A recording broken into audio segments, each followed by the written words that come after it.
پنجم نوامبر سرداران میلیسای نویه‌های روشکلا، روشون، مرغوب، همدانی، یوون، جامی، سینو همچنین سردار میلیسای ایستگاه راه آهن دوشنبه، سردار ریاست تفتیشات وزارت کارهای داخله عوض کرده شدند. پروینه گلووا یکی از سخنگویان وزارت کارهای داخلی تاجیکستان خبر داد که روز پنجم نوامبر پرزیدنت امامعلی رحمان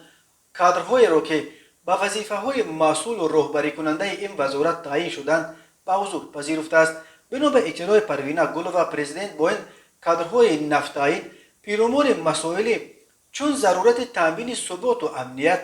تحکیم ولایت قانون، مبارزه علیه همه گونه جنایتکاری به خصوص تروریسم و اکستریمیسم، گردش غیر قانونی مواد مخدر و دیگر جنایت‌هایی که در شرایط افزای مرکب و پیچیده منطقه به امنیت و ثبات و زندگی آسوده مردم خطر دارند صحبت کرده است. پروینه گلووا خبر داد که در موافقه با پرزیدنت تاجیکستان این کارمندان با گفته او صاحب تجربه، کاردان و بالیاقت به وظیفه‌های زیرین تعیین گردیدند. پلکونیک میلیتسیا عبدالرسولزاده اسکرجان عبدالرسول به وظیفه سردار ریاست تفتیشاتی وزارت کارهای داخلی جمهوری تاجیکستان، پلکونیک میلیتسیا جبارزاده الهام ستار به وظیفه سردار شعبه وزارت کارهای داخلی در نویه سینو شهر دوشنبه، پلکونیک میلیتسیا فیدوزاده میرزا قناعتشاه به وظیفه سردار شعبه وزارت کارهای داخلی نویه یوون،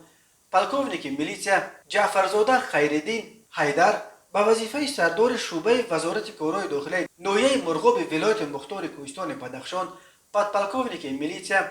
حمیدزاده امید شریف خان به وظیفه سردار شعبه وزارت کارهای داخلی نویه روشان ولایت مختار کوهستان بدخشان،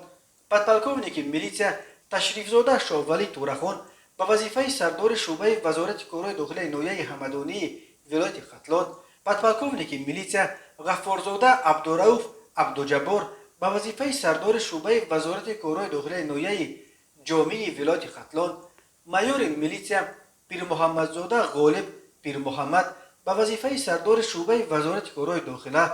در خط ایستگاه راه آهن شهر دوشنبه و مایور میلیتسیا اکرامزاده سید جعفر مظفر به وظیفه سردار شعبه وزارت کارهای داخلی نویه روشکلا